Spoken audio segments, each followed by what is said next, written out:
That's rare that people get to do that.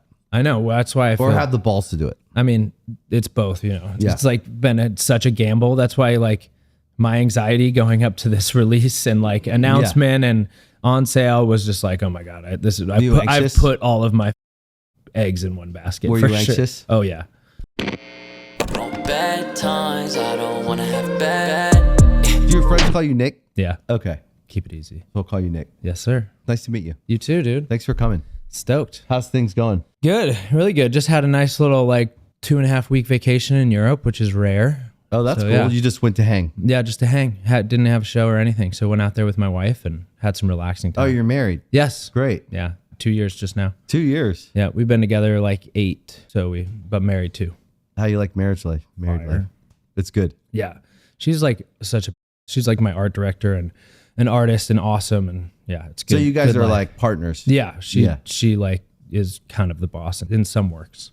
I'm partners with my wife as well. Sick. We work together. Didn't start that way, but we've been together for 19 years now. Oh, wow. And That's epic. you think like, oh, is it going to get old? It doesn't get old. Yeah. It actually gets better. That's awesome. Yeah. I mean, yeah, I feel like, you know, especially in my realm, like DJ, like a lot of people are like, oh, how do you do it? I mean, I'm also sober. So it's like, I don't know. I just love like my social life is playing shows and, you know, making music. And I love that. And then when I'm home, like I love just chilling with my wife and doing like relaxing things. I'm very much like homebody, golfing. Me too. Yeah. Like video games. How long sober are you? 13 years. Oh, that's great. Yeah. It's crazy. Lifetime ago. Yeah. Yeah. Was that easy?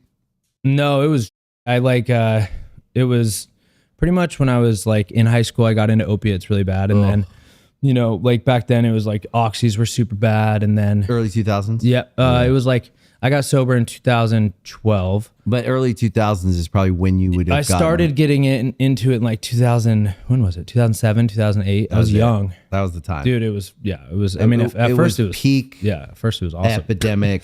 Yeah. 2006, 2007 was So like bad. It was like the screeching, peaking. Yeah. That's when I saw everyone die. In the 2000s, I would say 99 to 2009 was like we were touring 12 months a year, nonstop. We'd come home for 4 weeks, make a record, go right back out, and like everybody was on pills. Dude, it's crazy. It was like the access to it was insane. Yeah, it was crazy. Like I lived in San Francisco at the time, and it was the easiest to get of all time. Yeah. Yeah. So I saw that firsthand. Not only did I have family members who were like straight up became junkies and stuff off of that, but I saw so many people die in music around like, and I'm not even talking about like singers you would know. I'm talking about guys on the crew, guys on the tour. We all had friends that all died from I've had pills. so many, probably Crazy. 10 to 20 like close homies that have just like either that I was trying to get sober with that found out like 2 years later, OD'd. Yeah. Especially when, you know, if people were sober for a while and then went back out. That's it. That was always it. And it's always like, especially in the past 10 years with fentanyl, like it's just, everyone's just immediately out. Yeah. Yeah. Not really even 10 years, 8 years, but yeah. That's why I tell my kids, I'm like, yo, all I know is everyone I seen die before too young. Yeah. It was like 3 things. It was drugs, Yep. pills. So drugs, pills, anything, pills and powders, right? Guns, Yep. all these like wannabe gangsters and real gangsters because the real ones always die. Yeah. And then motorcycles. Yeah, that's for sure. Motorcycles. Yeah. Everyone, I've known so many people. And at this age, I'm 46, so I'm like a dad. Yeah. So I'm not like cool anymore with like just like, oh, that's cool, you're doing that. Did you ever ride? I did. Yeah, I did. I dirt bike, but I never got on the road, dude. I would die so fast. Dirt bikes, you get hurt. So, But if you're off road, you don't have to worry about other drivers. Exactly. You just have to be safe, smart, whatever. Yeah. But your chances on a dirt bike, you can get seriously hurt. Yeah. But a dirt bike, I don't put in the category of like going out on a motorcycle. Yeah. And like riding because it's the other drivers. Yep. And doing crazy stuff on the freeway and all that. But I've known so many. So I always tell my kids that. I'm like, look, from my experience, these are the ways you die young. Yep. Drugs, number one, period. 100%. I've seen in the 20 plus people that I knew that died is a pretty traumatic thing. Yep. Guns and motorcycles. I'm sure there's a bunch of other ways, but no, those are the definitely. I agree. Those are really dangerous. Like, and as a 40 middle aged guy, it's weird how you think in your middle age. You're young. I'm older than you by a lot, but not that much, bro. I think, wow, I've gotten old because I think that way.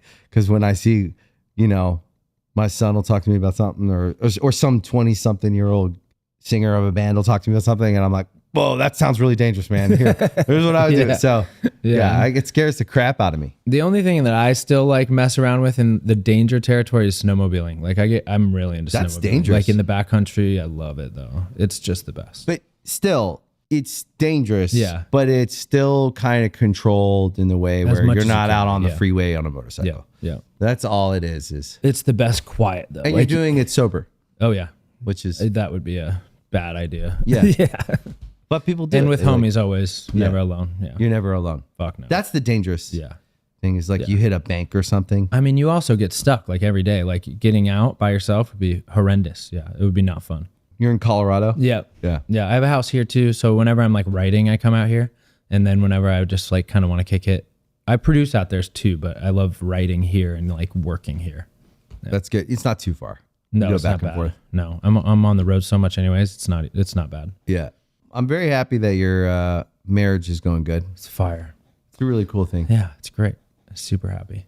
Like I was saying though, when I think about that, me and my wife work together now, which is amazing. Yeah. For our relationship. Really? I was always afraid if we worked together, it would be bad for our relationship. Yeah. But then I was like, I'm really good at what I'm good at, which is figuring things out. And I've always worked with my brother. Yeah. Why would it be any different if I work with my wife and take what I do really well and apply it to what she does, which is she's really good with like fashion and stuff. Yeah. So I started working more and more in her business, and now like we work together like every day. Oh, sick. Filling in the gaps, you know, is just the best. Yeah. That's what you should do. Totally.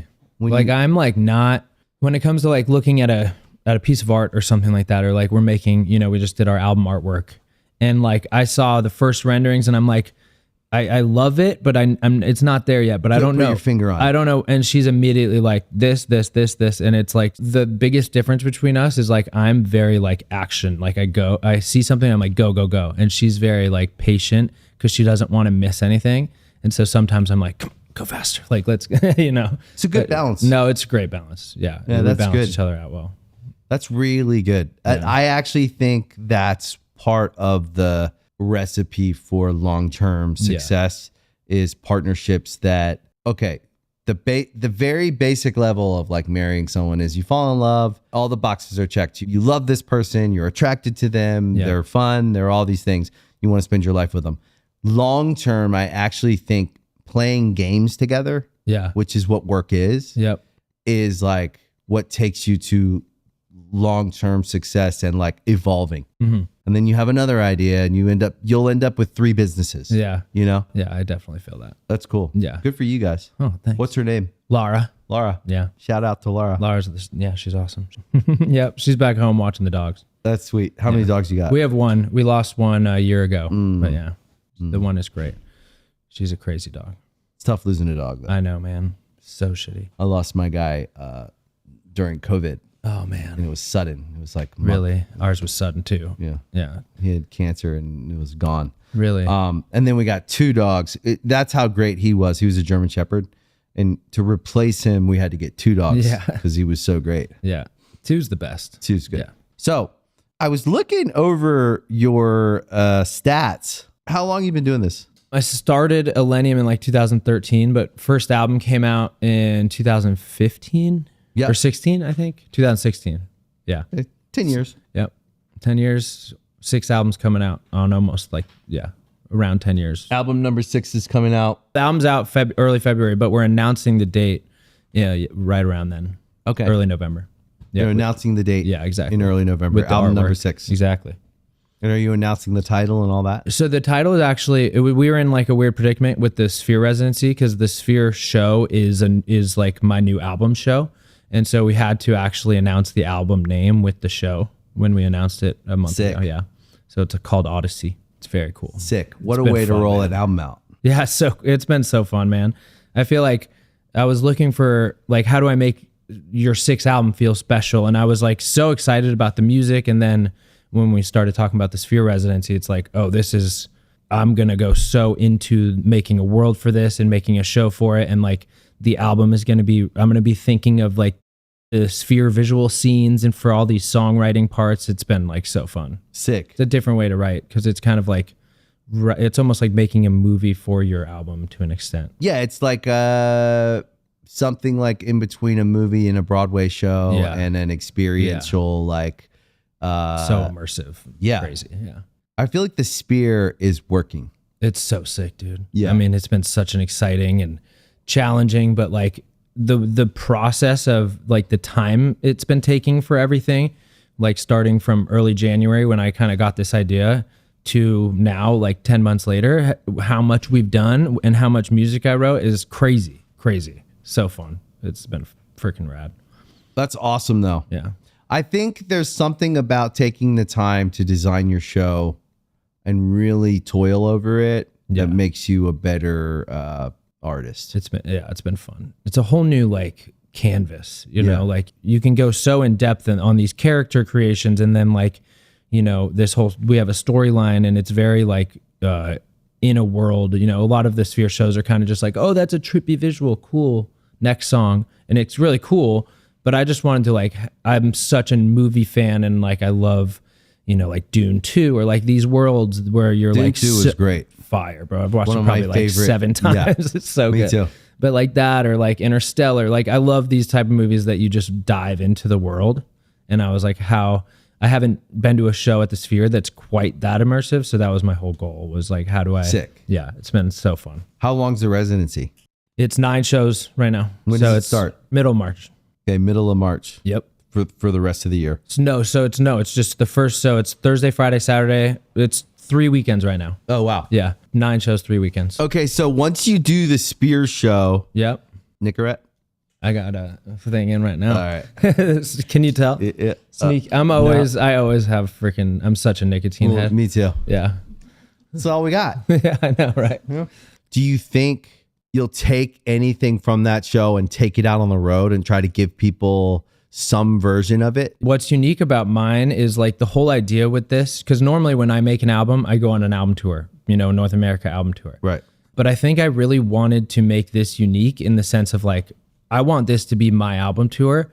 I don't want to do the full bus tour, like one night only type thing. I want to just, I want to go and that's the only way to make like this feel so special. Right. Because no one else is doing it like that, That's you know? dope. And so right now, the only thoughts are Sphere shows, you know, that's there's like, you know, we're thinking about international shows and stuff like that. But for North America, that's all we're going for. Yeah. That's dope. Yeah. I mean, it's like, especially when we're making the visuals, you know, it's in such an interesting format for the Sphere that it's very challenging to take that immersive of a show and just like go play it at an arena that smart. doesn't have the, Honestly, that's smart. There's ways to do it cool, but you're giving people something special. Yeah.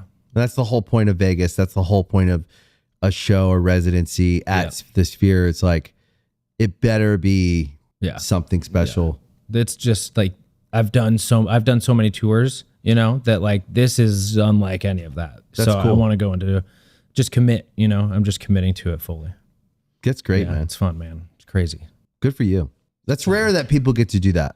I know. Well, that's why I feel, or have the balls to do it. I mean, it's both, you know, it's like been such a gamble. That's why like my anxiety going up to this release and like announcement and on sale was just like, oh my God, I've put all of my eggs in one basket. Were you anxious? Sure. Oh yeah. How do you feel now?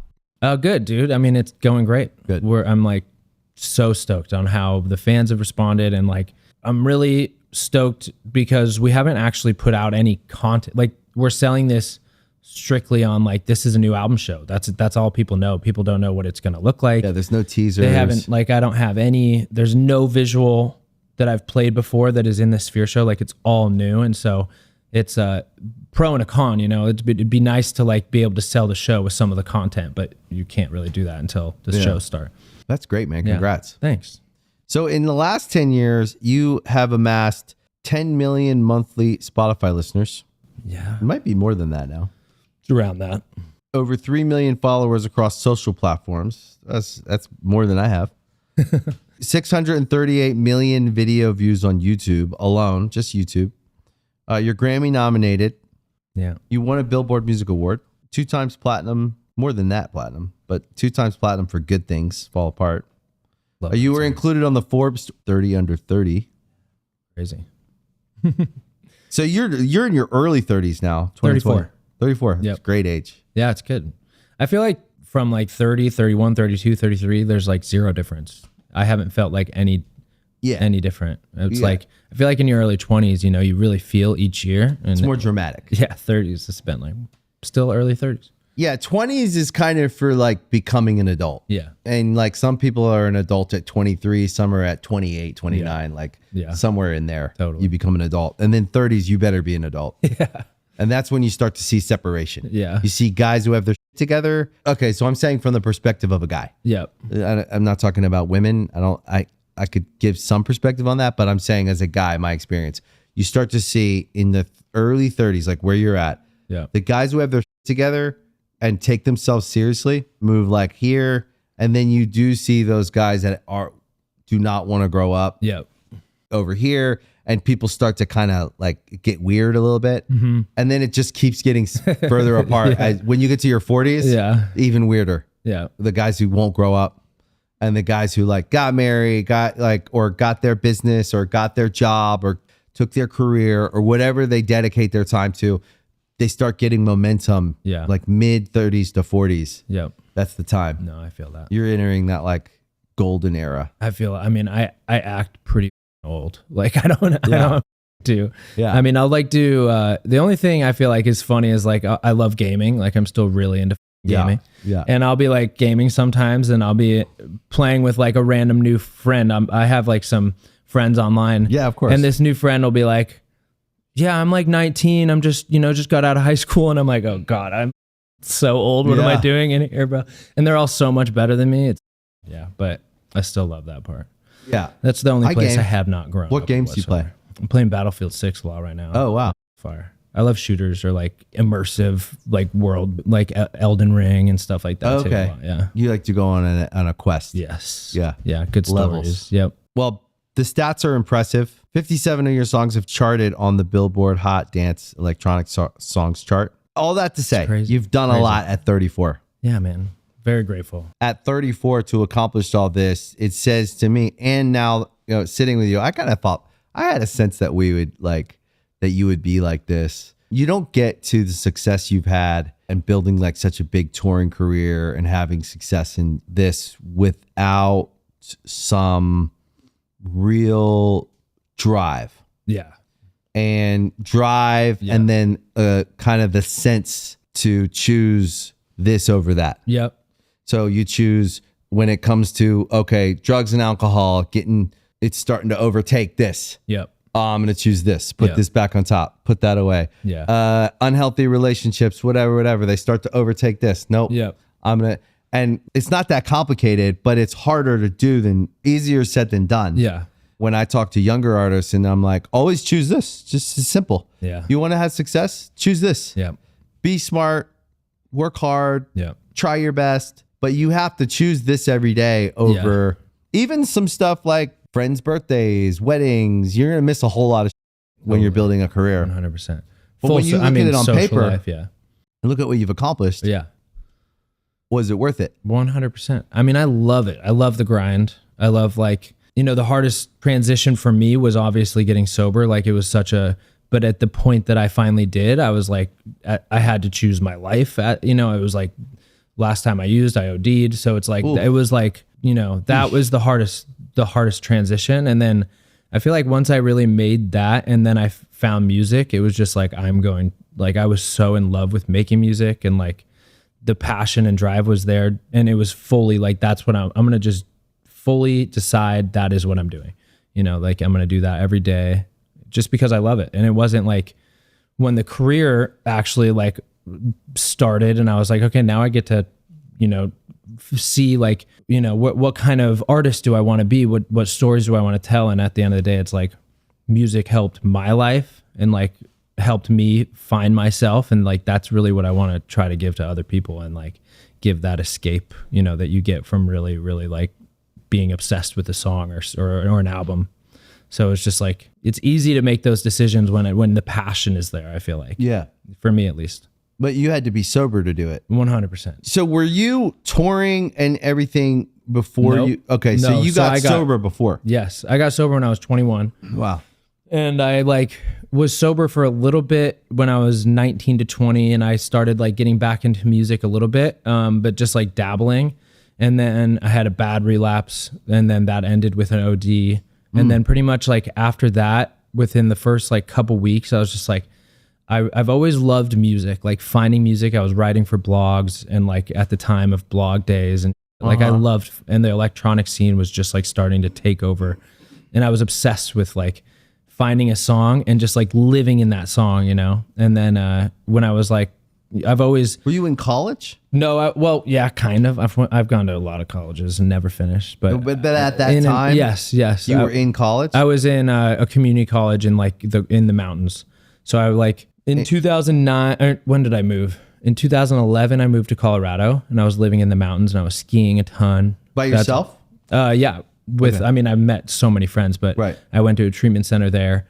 Started working at a coffee shop, and was just like ski bumming a lot. Okay, so the drugs kind of took you there. Yeah, getting sober. I've gone to probably 7 treatment centers. So wow. like one of the last ones I went to was in a small town called Carbondale, Colorado. Yeah, and Carbondale's Carbondale's fire. So I lived there for 2 years, and I was like dabbling with making music, but I was really just obsessed with finding music for ski playlists, really. Like, you know, a lot of M83 and like really epic soundtrack shit. Yeah. So At that age too, that's what it you're was supposed fire. to do. It was Like, you're fire. finding. And I was like dabbling with Ableton, like how do you make some of this stuff, but not serious. And then in like 2012, I had a relapse, and that's when I OD'd. And then On pills. no, on heroin. Oh, Yeah. wow. Oh yeah. Got Oh, it. you It got moved to bad. heroin. Oh, I was shooting So dope by for the past, time like- you went into rehab, Yep. so you've been to rehab 7 or 8 times. Yep. Starting from 2009 to 2011. Wow. Yeah. So was it first pills and then it moved to heroin? Pills were like 2009-ish, and then heroin 2010. 11-ish. Yeah. It's Tough. That's just like the evolution, progression. bro. Yeah. Yeah. Especially when like all the pills started to get harder to get. Right. So it was just like, yeah. What age were you when you got into drugs? I was like, I was always like starting to experiment with shit. I think the first time I was like doing perks and shit was probably 16-ish. Wow. Yeah. It's funny, like 16, 17, 18, 19, 20. Kind of tracks. They feel like such long years. Like I think about that part of my life, and it just feels like so much longer than 4 years, like the past 4 years. Well, it was. Yeah, it's crazy. Because the fraction of your life at 16, 1 year is a 16th of your life. Yeah. So yeah. it feels like a 16th of longer. your life Totally. at that time. Yeah. And it's actually true. Yeah. How the interesting. 0 to 1 is the longest year of your life. Yeah, yeah. Yeah. the math works. The math it's is a full mathing. year of 100% of your life. Yeah. And then as you get older, it feels shorter because it's a smaller fraction Yeah, of totally. a greater thing. Yeah. So it's a strange thing with time because we think time is equal. Yeah. Time's not equal. When you get older, time is less. Yep. And so it's a thing of wisdom. It's kind of a paradox because you get older, like I'm 46. A year is a lot shorter for me. Yeah. And I look at my kids and I go, all you have is time. Don't waste it. Yeah. And they think I'm like an old, I don't have like a I long know. gray beard. I'm like stroking it. But like, I wish I did. I'd be like a Rick Rubin, I just wish being I- like all sitting I- there going like, All I grow is a neck beard, so I don't think it'd look very. I have just like I wouldn't look all very I can wise. do is pretty much this, right? Yeah. So at 16, it's a long year and you get into a lot. Yeah. And I think that, God, you just want to minimize the damage you can know. do to yourself. Yeah. Oh, You know I what was I going mean? off the rocker. Yeah. Was it like at school? Yeah. I mean, What do you think it was? It was. If you don't mind me asking. No. I'm an open book about it, bro. I don't like. Yeah. But I don't know what it was.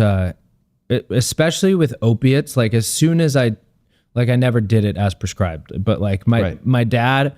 When I was 17, my dad had a super bad head injury, and he had and he didn't really take the painkillers, and they were just in the cabinet. And so like the first time I was like, What was his injury?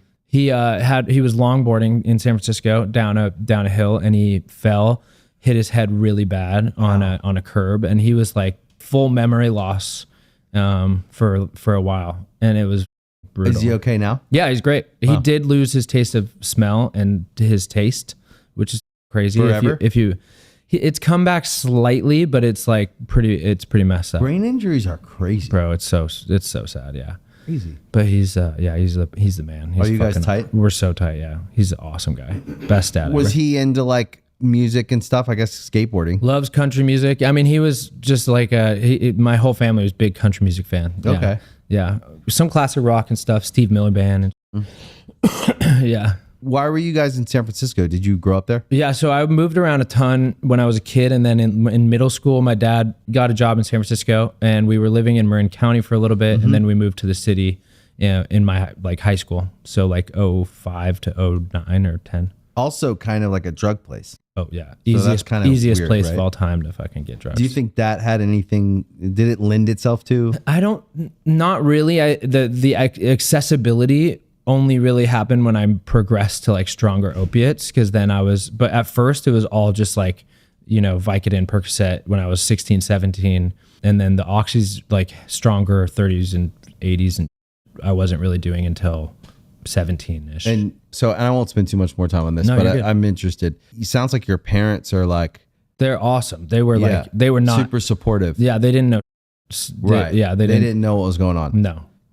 I mean, they caught me like I was selling ecstasy. I was a very unsuccessful ecstasy dealer for a second, but like I like got caught with a Facebook message up on my at home when I was like 17, I think. And like my parents confronted me and like threw him away and like had me fake arrested one time. That was the first time they saw that I was like around.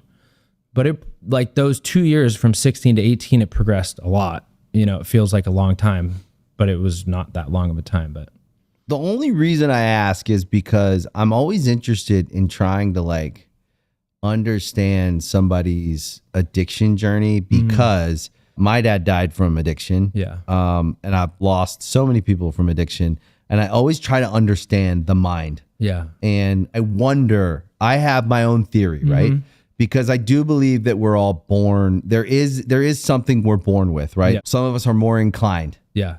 I mean, I feel that. Yeah. I fully believe that, because even when I'm sober, like I have to be addicted to something, like, Right.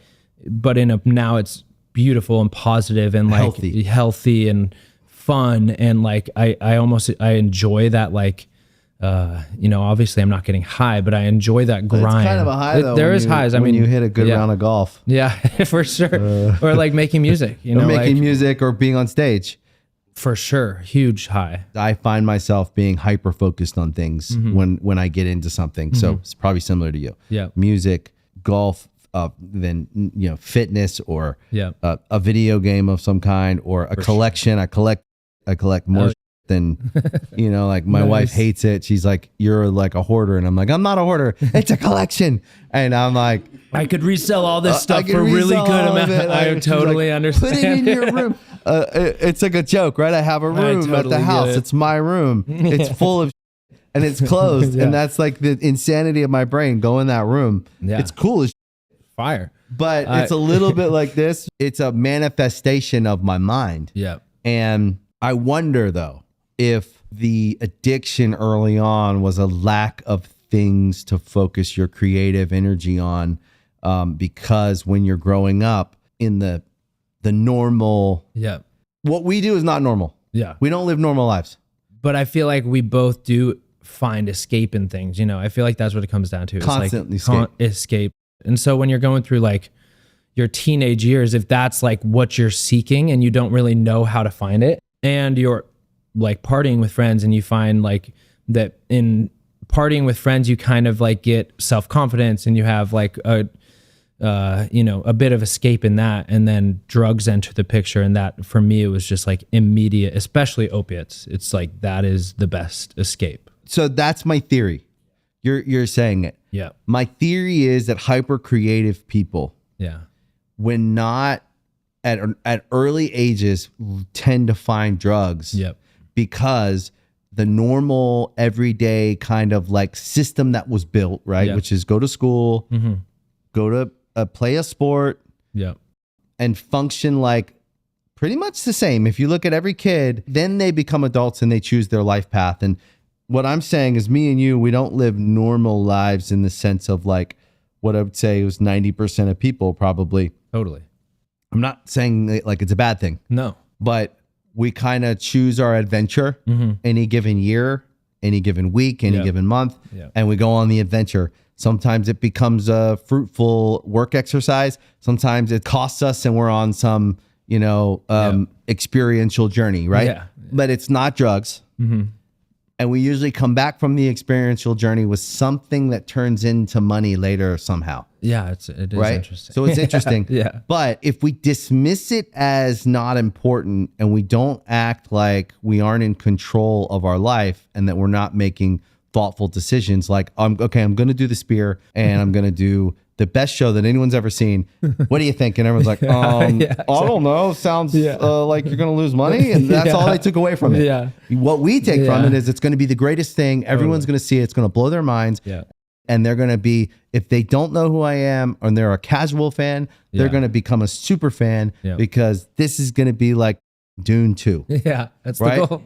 You just were inside my mind for a minute. Right? Yeah, that's great. And that's the most important thing. Yeah, totally. And if we don't have a goal that's more important than the things that 90% of people hold as important, which is money, safety, all these kind of things that like is not what you're going up on a mountain on a snowmobile or on a snowboard. That's not safe. Yeah.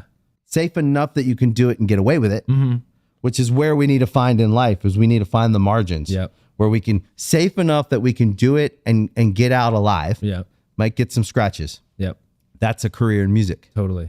Right? Massively, yeah. And okay, so my dad died from addiction. I wonder if he was like me. He worked manual labor his whole life until he died. Yeah. And I wonder if he was creative like me. I know he played music. I know he was in a band in high school, but that's all I knew. I didn't know anything else. And I always wonder, like, is the lack for a place to point that focus and that energy, and if we can get out of our teens with as little scrapes and scratches and bruises and as little rehabs as possible, right? So like 7 or 8 is a lot, but it's for sure just enough that when you say that to me, I go, oh, he knows what he's talking about when it comes to drugs. Yeah. But it's not so much that you're a lost cause. Yes. Right?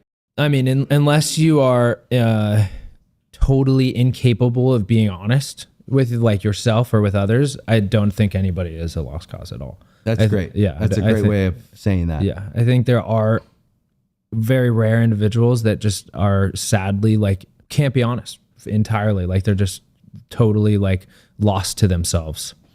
And that's the saddest thing to see, but I regret none of it, which is, I think some people find interesting, but that's like good. 100%, like I'm very, very grateful for where I'm at, and I totally would not have got there. And without like, if I'm going to change something within myself, I need like life or death, Yeah. It needs to be stakes. It needs to be serious. Gotta be and stakes. That was, that's just kind of what I had to go through from my personal experience. And so I have like so much sympathy for people going through that. And, like I also don't really have a resentment against drugs. I feel like they serve a really positive purpose sometimes. I feel like some people, especially with a lot of the psychedelic side and like healing PTSD and like a lot of like the soldier studies and like there's some amazing things that can be accomplished. And I also go down the rabbit hole of like, going deep into the, what's it called? Like the ayahuasca. Ayahuasca journeys and stuff like and DMT. I don't think I would want to do it because I don't want to open the hatch, but I am full on like, if that's what people need to do to find, spirituality or anything that will make them feel happier or do better in their life, then I'm fully about it. I feel that way too. Yeah. It's tough with like opiates and like benzos and stuff, I don't put weed or mushrooms in the drug category. Not at all. But you can get addicted to them. So there's still things you can get addicted to. I'm not and you can do too much. But what you're saying, I think, is true. When I just read all those stats off, right? Yeah. I do that for a reason. We're living in your success now. Yeah. right? All the things that got you there, it could have been the addiction. Yeah. It could have been a bunch of other things.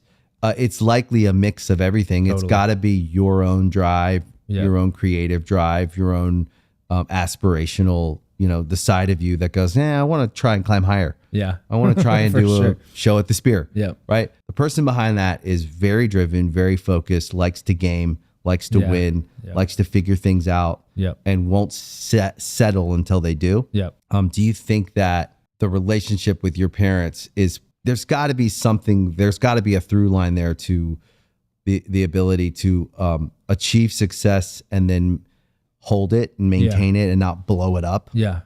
I mean, they've been, there for me every step of the way, for sure. And they they're coming to every single Sphere show. They come to a ton of shows. They've been at every big show I've ever had. That's dope. They love the music. I send them the music right. Even when I write a demo, I get their take on it.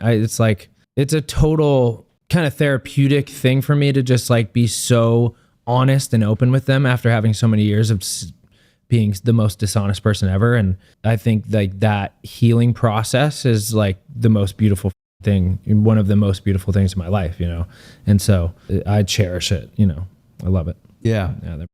And it's cool because I think we live in a time where we can actually share these kinds of ideas. Look, I think typically rock and roll and EDM, there's this kind of fantasy idea of what you're supposed to live like if you do that. 100%. Yeah. And it's everybody else's fantasy, right? Doesn't mean you can't be at a party and enjoy yourself without being all up and incoherent. Yep.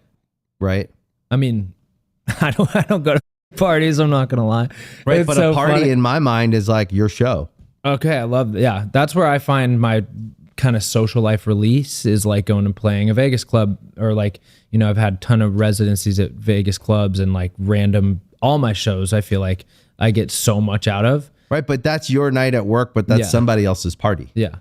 They're there to party too. I celebrate. have a great time. Exactly. Yeah, for sure. And you're doing it and you're clear minded and you're having a great time. Yep. And you're not being you're not destroying yourself. Yeah. And it doesn't mean you're not having a great time, whatever. And it also doesn't mean that some people are partying or some people are drinking or some people, but the idea for me is that we're supposed to be f***ed up the whole time. Yeah. And that's not reality. Yeah. Yeah. Can't live like that. It's unsustainable. No, I mean, there's some these exceptions that are just how have they been doing this for 20 years and they still wake up at 9 a.m. and are fine. That's crazy. So far from me though. No way. Yeah. If I was out getting up, I'd be it'd be a week long adventure.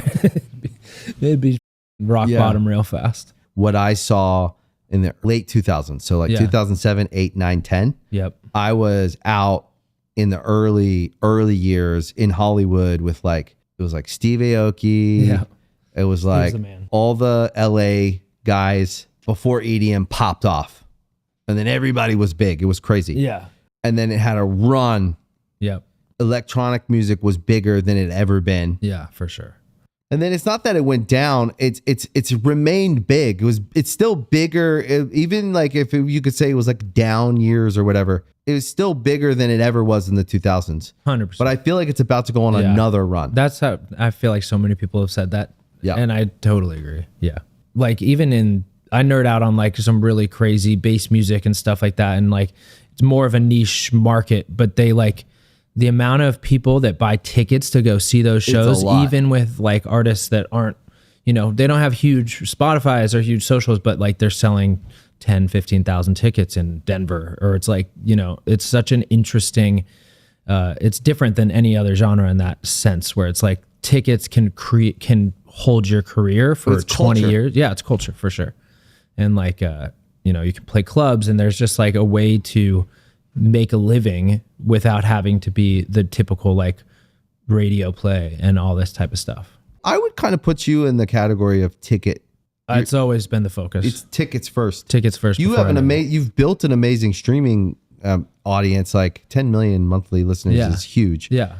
But you built your career live. Yes. Yeah. And it was always live. And then you also built this obviously this music career that's massive, but live it felt like was your what you loved. 100%. Yeah, that makes sense. Yeah, and I feel like that's I think there's pros and cons to doing it anyway, like going for hits, going for, and there's going for social media numbers or anything. Like there's no right or wrong way to do it, but for me it just felt really authentic to be like, the first shows I played, headline shows I played to like 400 or 500 people, with my music, I really feel like I put myself into it and I have depth to it. And I think fans feel that. And they, the remarks of like, your music helped me through this. And like, I feel like I just got that in a live atmosphere. Like people got this release and this escape. And I feel like that became kind of my purpose in my like artistic purpose is like, make beautiful music that gives people escape, give them an opportunity to have that in a live atmosphere that's really, really awesome and epic. So I think you do it really well. You should be proud of yourself. No, I am. I'm stoked. It's hard to build a live, like a real touring career. Yeah. Really hard. Yeah. I had an amazing team too, though. Like we've had the same team since day one. And I think everyone saw that like that was my goal and everyone was on the same page. Like, okay, what's, like when we would look at something and like, what's our next goal? It's always show related, ticket related, not really like, let's make a hit, like cool. If a song blows up, that's cool. And you will have your hits. It's very organic. I found with music when as long as you keep making, I'm just saying from my 30 years of watching and doing some of it myself, but also just watching like all my friends are, I just live in music. So everyone's in music. And you see everyone have hits. Yep. And it happens, the moment just comes. Like as long as you're making you love, exactly what you're saying. This is why you're gonna continue to build on your success. The Spears show says everything. I am going all in on making an experience that's only gonna happen 9 times. Yeah. Right? In the grand scheme of our touring lives, that's nothing. Nothing, I know. So it's a drop in the bucket show wise. But I'm making something for another reason, the sake of doing it. Yeah. Because I think it's cool. Yeah. Is always the place to start. Yeah. It's the same with music. You make music you love, and then the songs find their way. Yeah. And you end up with another hit or an opportunity falls in your lap and you're hanging out with someone and they're like, I love your music. And you're like, you should jump on a song. And they do, and it's a hit. You know what I mean? Yeah. So like those things happen organically in an artist's life. Yeah. You can manufacture hits too. No, for sure. Lots of people do that. That's not my. But when you let music be created, and you just keep doing like it's a game you're playing because it's fun. Yep. You will have hits, but the tickets. Yeah. That's the thing that like what you're doing with the Spear Show. It's the thing you protect. Mm-hmm. Just protect the fans that are spending their money on your tickets. Yeah. They're coming to have an experience. Just keep doubling down on the way you did it from 400 tickets to now, and headlining festivals and all that. And you bring your best show every time. That's the thing that everybody else thinks the hits bring. Yeah. They don't. I know. It's so funny. It's total misconception. The other way around. It's somewhat true. Like you have a big hit and you start getting you get a few offers, but it's like, you can have a really big career without the hit. You can have if you just have it, in my opinion, if you have a story to tell, if you have, like branding is a huge aspect to it as well. But like, how does that fit in with your, what you believe in and like that, or you're just insanely gifted at producing and you have such a different sound than anybody else. Yeah. It does take all types, right? Yeah. And there are guys who are really good producers and they just produce hits and they keep a couple for themselves. Which is smart and it's cool. But like, if you look across the genre or even just music period, not even just in electronic music, it takes all types. Yeah. But what you've done is absolutely something that people want to achieve, but it's really hard. Yeah. Because you got to do a lot of shows. Yeah. And you got to start from zero. Yeah. If you really want to do it, you have to do what you did. You have to start from small. Yeah. And just grind and grind and grind and grind. That whole first it was like probably 2 to 4 years for me of like grind from like 200 ticket rooms to 5,000. That grind is sweet though. Like would redo that right now if I could. It's so tight. Yeah, I remember that too. It's so fun, man. And it's like everything is new and exciting, and every show that you do that's a little bit bigger, and like the on sale happens and you're like, I just love that. I loved it. Yeah, it's cool. Selling out tours the first time, the second time. Cool. It's cool. Yeah. What would you say to a kid who wants to be like you? They want to be a producer, DJ, touring artist, build a culture of live. Yeah. What would you tell that kid? In today's era, I think lock yourself in the studio first of all, and with social media and stuff like that. Like I feel like you just have to like first find your sound. Like what are you going for musically? Even if it's like I was doing SoundCloud remixes for the first year, 2 years, and I would just like look at Hype Machine or like YouTube and see what song, like find a song that I was like, oh, that's an awesome song, but I want it to have this. And like nowadays I would say do that, but put it out on TikTok every like two songs a week, 2 uploads, and like try to get some sort of like, it's challenging today because it's hard. It's hard work. It's such, you have to like put things and put it out in a visual way that stands out. Like you have to have a visual aspect of that now that is gonna, if you're scrolling and you see something, like I do see some early artists that are like, oh, this is interesting. Like you can totally see a brand there, and there's like you go to their page and you're like, this is very nicely put together. Like I feel like you have to have an artistic eye for that. Talent. Yeah, it's a grind. And then that goes to like, but if you do that for a year, if you're making good music, I guarantee you there's going to be fans that are going to start catching on. And then you make things for those fans and yourself, in my opinion. Yeah. So you were, when you started, you were working every day. Oh yeah.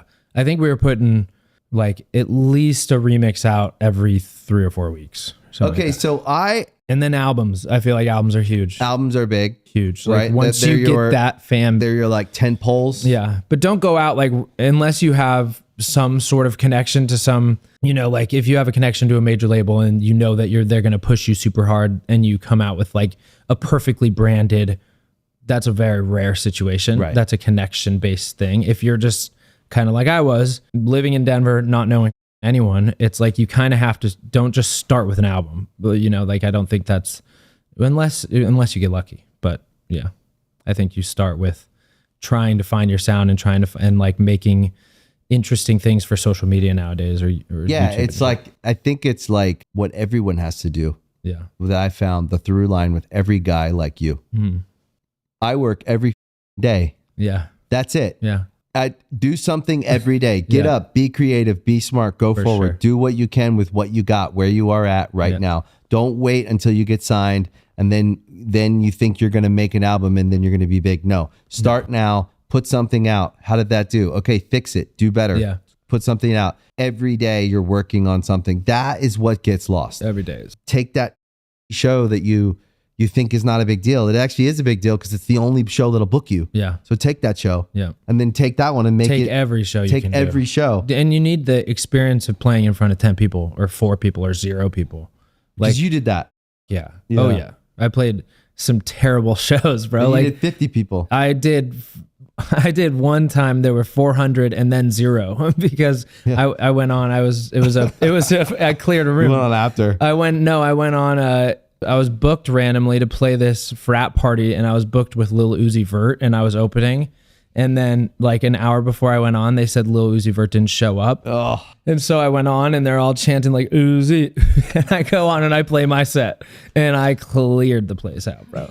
Wow. It's like 5 minutes, 0. It was, yeah, dude. Yeah, it was, dude, you need that shit. Awesome. It's so funny. But that's what people need to understand. Yeah. Because they're going to come to your stadium show. Yeah.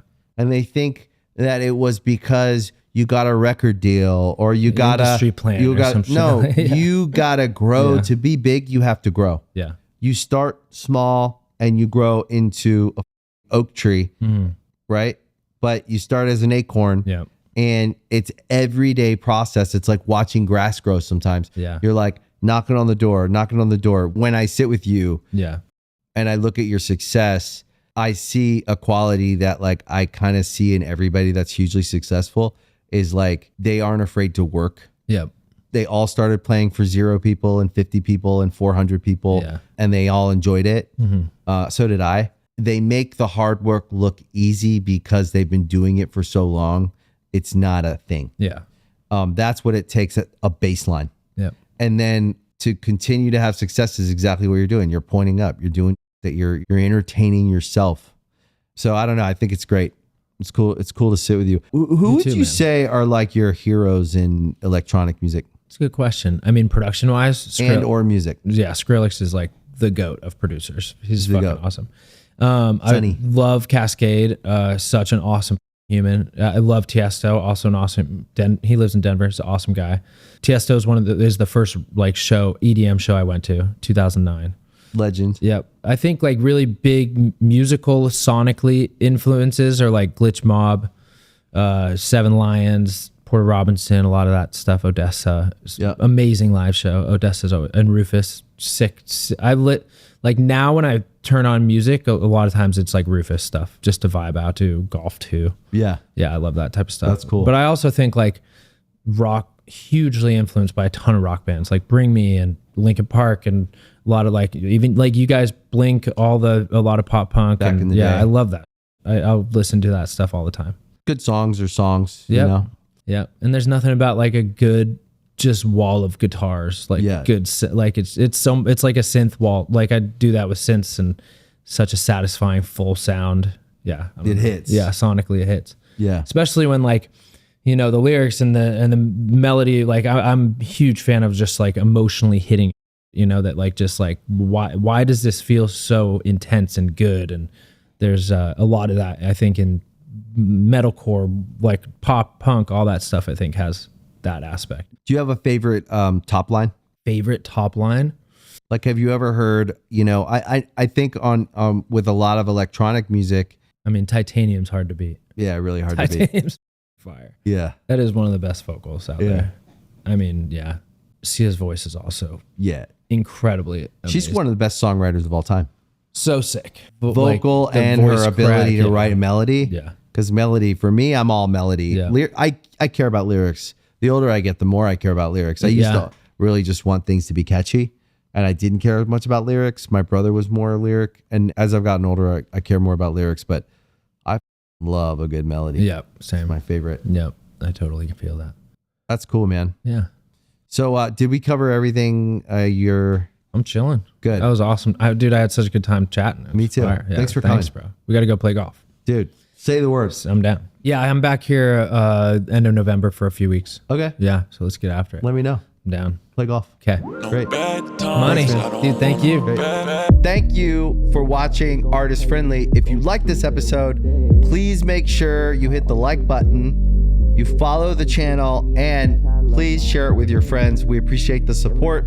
That is why this show exists, because you listen to it. Thank you guys, and we'll see you next time.